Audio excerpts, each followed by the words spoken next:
ẹni ẹlẹ́ni kò ní gbà ṣe yín ṣe lágbára ọlọ́run lágbára olódùmarè. Mo kí gbogbo ẹ̀yin tí ẹ jẹ́ olólùfẹ́ ìkànnì yìí, àánú ọlọ́run ní fi yín sílẹ̀. A tún káàbọ̀ sí iléeṣẹ́ Jugba Master tí ọlọ́run ọba mi tó gbé kalẹ̀ fún àǹfààní èmi àtẹ̀yin. Oríṣiríṣi aṣọ ló ń bẹ ní ara eégún, oríṣiríṣi àwọ̀ ló ń bẹ lára alágẹmọ àti òṣùmàrè.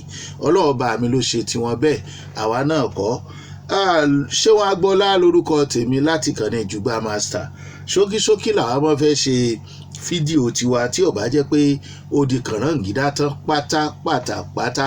Nǹkan tí mo fẹ́ kí a kọ́kọ́ yẹ̀wò báyìí ní ọ̀rọ̀ bàbá wa King Sunny Adé. Ọ̀rọ̀ bàbá wa King Sunny Adé jẹ́ nǹkan tí ó jọni lójú tó dẹ̀ dẹ́rù ba èèyàn, pàápàá jùlọ bí ìlú ṣe rí ní àkókò tá a wà yìí. Ó jẹ́ nǹkan tí ó dẹ́rù ba èèyàn díẹ̀, torí kò sẹ́ni tí yóò gbọ́rú ọ̀rọ̀ báyìí tínú rẹ̀ ó dùn, tara rẹ̀ ó lélẹ̀. Ẹ̀yin náà mọ̀ pé bàbá wa bàbá Eléṣin ní Bàrígà, ọmọ wọn lóńdó ẹ̀gìn, kábíyèsí o, ọba orin King Sunny Adé. Ṣé rí béèyàn bá ti mọ bàbá yìí dáadáa, èèyàn mọ̀ wípé ẹni tí ò lè sọ ọ̀rọ̀ ẹnu wọn tán ni wọ́n. Bàbá tó dáa ni wọ́n, bàbá alálùbáríkà ni wọ́n, bàbá tó ń gbógo orílẹ̀-èdè yìí àti ti Áfíríkà papọ̀ ni. Ọlọ́ọ̀bà mi ló yàn wọ́n bẹ́ẹ̀, torí tá a bá mú lára àwọn olórin tá a lè fi síwájú ní orílẹ̀-èdè yìí àti láfíríkà, bàbá ti mú Fẹlá, ẹyẹ méjì tó ń jàṣà mọ́ o, bàbá wa King Sunny Adé ló kù. Èmi a máa dáṣà kan máa ní kì í ṣèròyìn mọ́, àwọn èèyàn mọ̀ wípé ńgbà tí ì ṣèròyìn mọ́ kí ló dé tó à ń sọ.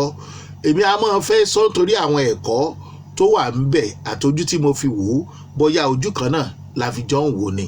Ìdí tí mo fi máa ń fẹ́ sọ nìyẹn. A gbọ́ pé wọ́n jí bàbá gbé, ọmọ wọn kan ló sọ bẹ́ẹ̀, ọmọ wọn tó ń gbé nílẹ̀ Amẹ́ríkà. Mi ò ní fẹ́ máa kóòtì orúkọ púpọ̀ jù, ṣùgbọ́n gbà tó sọ̀rọ̀ yìí ó dáráàlú sí wàhálà.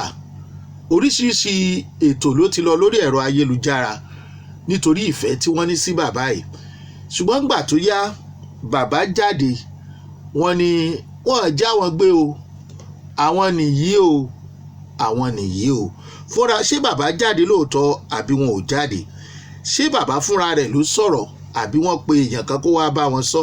Ó ní nǹkan kan tí mo fẹ́ fi hàn yín tí mo dẹ̀ fẹ́ sọ.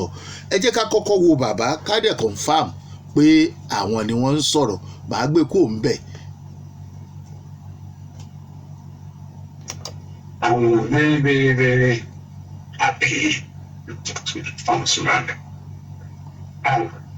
My people, I thank you. I thank you. I will thank you. I thank you. And I thank you. And I thank you. I thank you.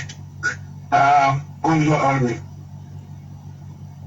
Heaven and earth, thank you for allowing me to be here to talk to my fans, because I know they're all concerned about what has been trending about kidnapping or not kidnapping.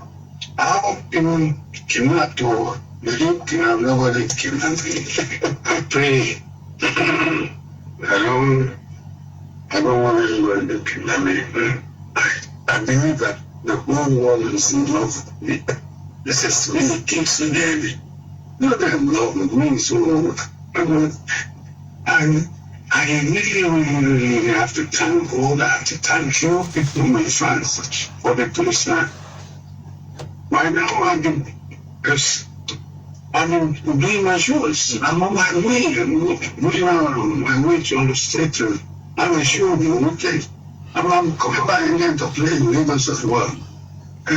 Next weekend, that's all. So I thank you all. Nothing to say than to thank God and thank you. Thank you.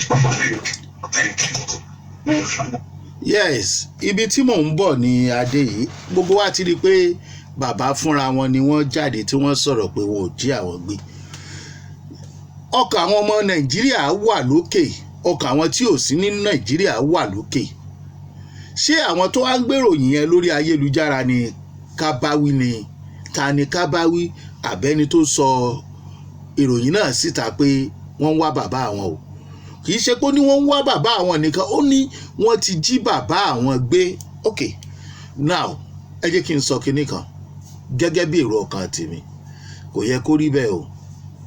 Ẹ má sọ àwọn tó ń ṣètò lórí ayélujára, ẹ má sọ wọ́n donírọ́. Bẹ́ẹ̀ bá ṣe gbé wá ni wọ́n ṣe máa bá yín gbé. Jíjáde bàbá wa King Sunny Adé ní ìsìn, ó máa ba ọ̀pọ̀lọpọ̀ iṣẹ́ àwọn èèyàn jẹ́, nítorí pé àwọn tó ti ṣètò lórí pé wọ́n jí bàbá gbé wọ́n máa dàbí aláìmọ̀kan aláìmọ̀ọ́ṣe. Ó dà bí bàbá ṣe jáde kọ́rọ̀ yẹn má bàa jù bẹ́ẹ̀ lọ, ó dà púpọ̀ púpọ̀ jù. Ṣùgbọ́n ẹni tó mú ròyìn wá síta, kí ló dé tí ọmọ bàbá ò ṣe ìwádìí dáadáa? Kì í ṣe pé àwọn tó jí bàbá gbé ti pè bàbá àpèyẹ ẹbí pé ẹ wá sanwó owó ransom o, àti jí bàbá yín gbé o, kò tí ì sí ní tó jọ. Bọ́rọ̀ bá wà láàrin ẹbí, torí pé àbúrò bàbá wa kan ló jí gbé, òun ló ń kówó ẹ̀, òun ló ń ṣe gbá. Nígbà tí mo gbọ́rọ̀ yẹn, èmi ọkàn mi ti sọ fún mi pé ọ̀rọ̀ ẹbí ni. Bóyá bàbá sá fún wàhálà ẹbí ni ò sì jẹ́ kàn mọ ibi tí àwọn wà. Bóyá wàhálà ẹbí ti pọ̀jù àbí kí bàbá fẹ́ sinmi. Ended mọ style bàbá, ará àta mọ style bàbá yìí, báwo lẹ́yìn ọmọ òṣì ní mọ style wọn? Ẹni tó bá túmọ̀ KSA tó bá jẹ́ ará àta, wọ́n mọ̀ pé agídí ni bàbá fi máa ń sọ̀rọ̀ ẹnu wọn, ó sì lè mọ ìrìn wọn. Tẹ́ ẹ bá jọ jókòó, tí ẹ bá ní mò ń bọ̀, bàbá ò fẹ́ wàhálà rárá, wọ́n ti lọ. Bóyá wọ́n rí nǹkan tó lè cause wàhálà, wọn ò dẹ̀ ní dágbére fẹ́yàn ká àfẹ́ni tán bá fẹ́ rí ló máa mọ ibi tán wà.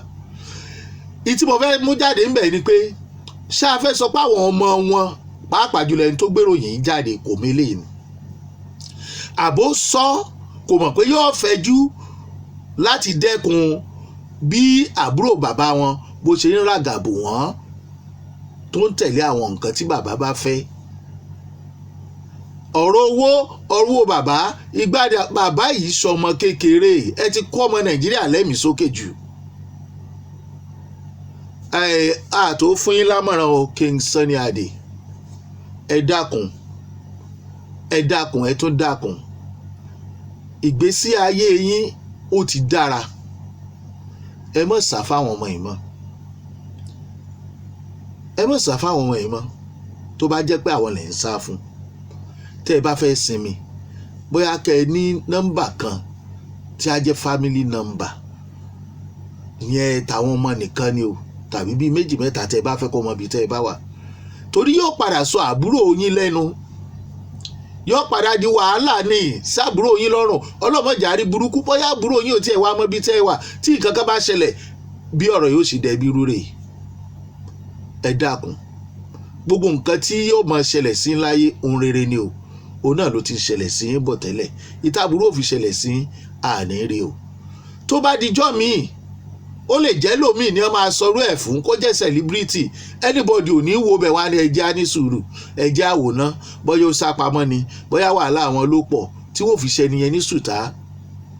Gbogbo tó bá lè mú kí àwọn tó ń ṣètò kan dàbí ẹni tí ò mọ nǹkan tó ń ṣe, ẹjẹ́ àwádìí ohun gbogbo dájú káàdì èyí tí ì ṣe òdodo mú.